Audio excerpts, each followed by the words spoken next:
नैनी डांडा से लेकर कार्तिक स्वामी और वहां से चारों ओर की ऊंची ऊंची पर्वतमालाओं से होते हुए चौखंबा पर्वत तक की सारी पहाड़ियां घुप बादलों से आच्छादित हैं। बर्फ की मोटी चादर पहाड़ियों के अग्रभाग को कई कई फुट तक लपेट गई है। गांव के भेवल, खड़ीक, तिमला, खैणा के पेड़ों के साथ साथ आर पार की पहाड़ियों की ऊंची चोटियों, जंगल के लगभग सभी घास पात, जंगलों से हरितिमा सूख जाने के कारण प्रकृति उदास, गमगीन और मुरझाई सी लग रही है।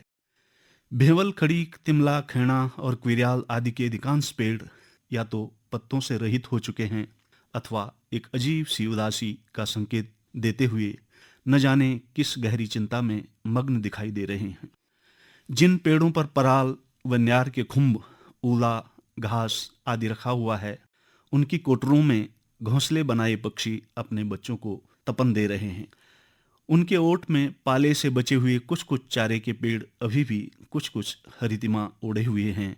सुबह सुबह की ठंडी हिमालयी कैर, बर्फीली हवा कलेजे को कप कपा ही नहीं रही, बल्कि जीव जंतु, पशु पक्षियों का कहीं नामो निशान भी नहीं दिखाई दे रहा है। गोया बर्फीले कहर ने जीवन पर एक अलग तरह का आतंक बरपा रखा हो। सभी अपने अपने दड़बों, घोंसलों, वड्यार, गुफाओं और गौशालाओं में बंद हो जाने के लिए विवश हो गए हैं। केवल जीव जंतु और प्रकृति ही क्यों, आर पार के गांव के सभी बासिंदों ने अपने लिए इस सर्दीले मौसम से लोहा लेने का पूरा प्रबंध महीनों पहले ही कर रखा है। चाहे घास हो या लकड़ियां, इसका भरपूर भंडारण उनकी दूरदृष्टि का परिचायक है। सर्दी की ऋतु आते ही चूल्हा माँ और मायके से अधिक महत्वपूर्ण अपनत्व और अंतरंगता की भूमिका निभाने लगता है।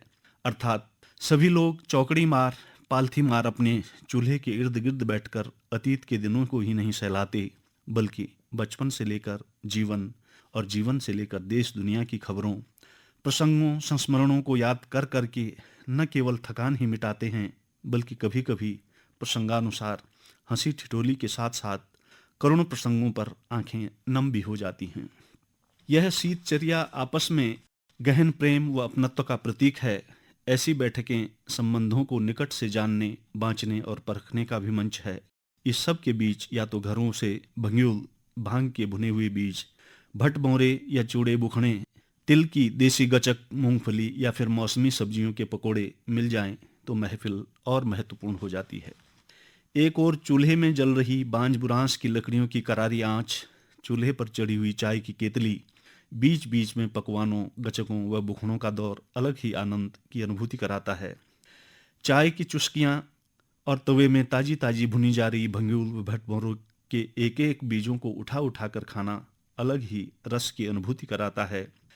जब केवल दांत और जबड़ा चल रहा होता है और चारों ओर सन्नाटा ही सन्नाटा पसरा होता है, तो ऐसे में मौन को तोड़ना आवश्यक हो जाता है। बस यही काम किया सरला दी ने, यह कहकर, अरे सुना तुमने, कुनाल गांव का रामू सुरजू मरने के बाद रात को फिर से डराने उनके घर आ रहे हैं रोज। लोगों का सोना खाना हराम है। आसपास के लोग घाम बूटते ही दरवाजे खिड़कियां बंद कर द्वार ढकी कर देते हैं। आसपास में अलग तरह का आतंक है।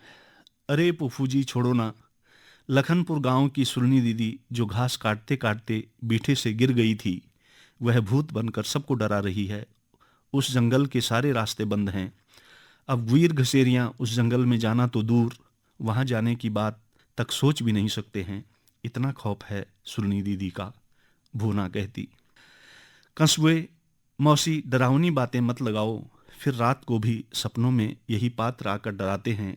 ऐसा लगता है कि गला दबा रहे हों या फिर डर के मारे रात काटे नहीं कटती।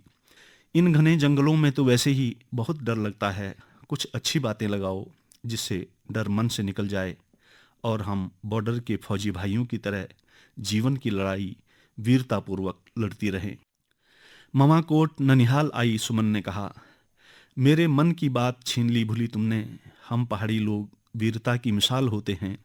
चाहे देश की लड़ाई में हो या जीवन की लड़ाई में, हमारी महिलाएं जहां जंगली जानवरों से दराती थमाली के साथ लड़ाई लड़ लेती हैं, वहीं हमारे रणबांकुरे हंसते हंसते देश सीमा पर प्राण न्यौछावर करने में पीछे नहीं हटते। ऐसे में भूत प्रेतों की क्या औकात जो हमारे अखंड विश्वास को लेस मात्र भी प्रभावित कर सकें। फौज में जाने की तैयारी करने वाले विक्रम ने कहा।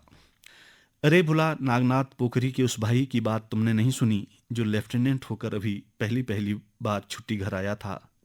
कुछ दिनों बाद ही उसका पानी ग्रहण संस्कार था और द्रास कश्मीर में लड़ते लड़ते वीर गति को प्राप्त हो गया।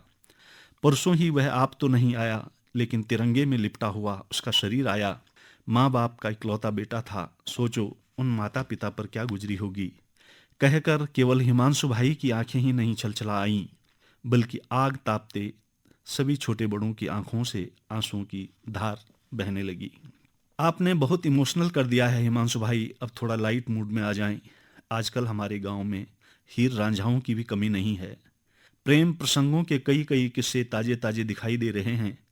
सुरेंद्र भाई पुरखों का कर्ज चुकाने के लिए प्रदेश पैसे कमाने पर लगा हुआ है और यहाँ रूपा बोजी अपने हल्दिया के साथ फिट हो रखी है।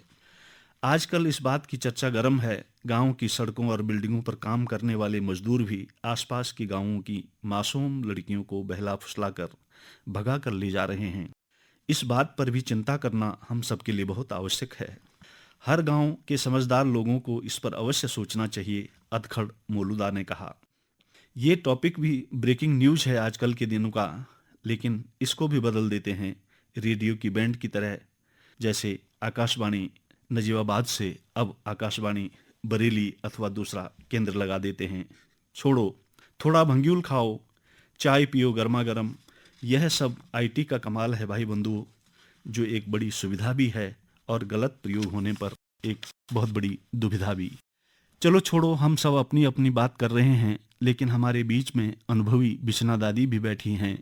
उनकी भी तो कोई बात सुने। दादी, आपकी आंखें क्यों डबडबा रही हैं? विशाल भाई ने कहा। बेटो, मुझे तुम सब की ये बातें तो ज़्यादा समझ में नहीं आ रही हैं, लेकिन यह देखकर अच्छा लग रहा है कि कितने वर्षों बाद आज साथ आग तापने का दिन आया है।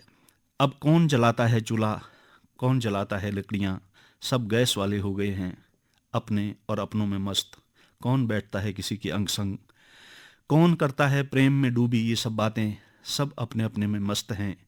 इस मोबाइल ने खरपट बरपट कर दिया है परिवार का, जो देखो इसी में डूबा रहता है, कोई किसी से बात नहीं करता। ऐसे बैठना, हंसी खुशी की बातें लगाना, सब सपनों की बात हो गई है बेटो। मुझे अपने दिन याद आ रहे हैं, ससुराल जाने की बात हो या परदेश जाने की बात। 3-4 दिन पहले खाना पीना छूट जाता था, गांव घर की यादों में आंखें दानिम सी लाल हुई रहती थीं। अपने घर परिवार से बिछुड़ना मृत्यु की तरह लगता था। जब कोई भी परदेश या ससुराल जाता था तो पूरा का पूरा गांव उन्हें छोड़ने जाता था। ऐसा लगता था वह बेटा या बेटी किसी एक की नहीं, बल्कि पूरे गांव के लोगों की है। सबकी आंखें नम होती, वैसा माहौल अब हमारे बाद कहाँ देखने को मिलेगा। अभी रैड़ी व नारी गांव में बुनियाद हुई, उलट पुलट कर लोग आए देश प्रदेश विदेशों से। वैसी धियानियाँ आईं जिनके बारे में गांव वालों और खासकर नए बच्चों को पता ही नहीं था। जब वे मिले तो कैसा लगा, देवता तक रोने लग गए। इन सब बातों को याद कर मेरी आंखें डबडबा आई थीं। बेटो, कि फिर तुम लोगों से मुलाकात दोबारा होगी कि नहीं, कहकर दादी जोर जोर से सिसकने लग गई थी। सामने मौन की पहाड़ी पर सूर्य देव उगाए थे। आसमान के बादल हल्के हल्के छितराने लगे थे। आर पार की पहाड़ियां बर्फीला चांदी का ताज पहने दिपदिपाने लगी थी और चूल्हे की आग अब राख में परिवर्तित होने लग गई थी। आज की यह चौपाल यहीं विसर्जित होने की अब घड़ी आ गई थी। धीरे धीरे चूल्हे की आग भी राख होकर स्मृतियों के संग्रहालय में जाने की तैयारी करने लगी थी।